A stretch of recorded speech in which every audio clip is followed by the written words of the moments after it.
Welcome to Channel 27 News. My name is Kastor, and today we will be talking about coccidioidomycosis. That is the scientific name of a fungal disease, better known as valley fever. And next we will be going to Bill for the biology of the pathogen. Your boy Jacoby here, reporting from Tilted Towers, here to talk about the biology of the pathogen. The spores are found in contaminated soil, which are circulated through the air when it's disturbed by humans and animals. Humans and animals then breathe in the spores and are immediately exposed to valley fever. The spores then travel to the lungs and grow into spherulas. The spherulas grow until they break open and produce endospheres that travel to other organs and grow more spherulas. The natural habitat of these spores are in hot, dry, dusty climates and contaminated soil. The cell of the spores have structureless walls, cytoplasmic membranes, and contain many nuclei, mitochondria, and lipid particles. And now to Cade to talk about the high-risk groups of spores. Thanks, Jacoby. Cade here, reporting live from Wailing Woods, saying that valley fever, the initial affection of the disease, occurs when the contaminated soil is disturbed and then the spores inhaled by humans. The spore then gets to the lungs from there. The people who are most likely infected by this disease are people who have weakened immune systems, pregnant women, and people who have diabetes.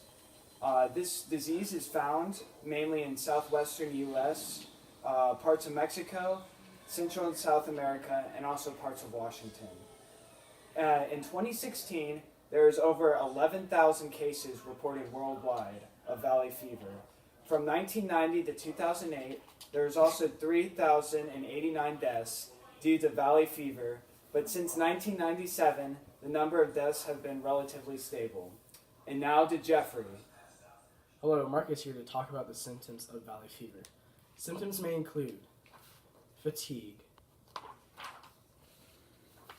coughing, a fever, shortness of breath, headaches, night sweats, any muscle pain, and finally, a rash on your upper body or limbs.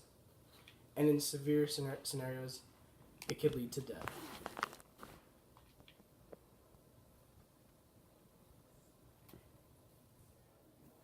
And now to Samantha with the pathology of the pathogen. Hello, Samantha here.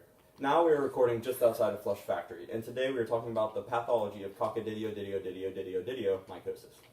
The fungus itself attacks any organism and all the organs in that organism, and then from there spreads to any cells in those organs. The fungus itself is a spore, as we've talked about already, and as it is inhaled, it is spread through the respiratory system and takes a hold of many of the organs. The pathogen then multiplies repeatedly until it causes inflammation and even a pulmonary lesion. From here, the inflammation causes muscle aches, joint pains, fever, shortness of breath, depending on how inflamed the organ itself is. The fungal spores then are able to spread from infected to infected via cuts or flesh wounds, or even sometimes the serious rashes. And now we are going to go to Sean for the treatment of this disease. Thanks, Samantha. Sean here in Dusty Depot. Valley fever is primarily diagnosed through tests such as a sputum smear or blood test to find evidence of coccidioides in tissue.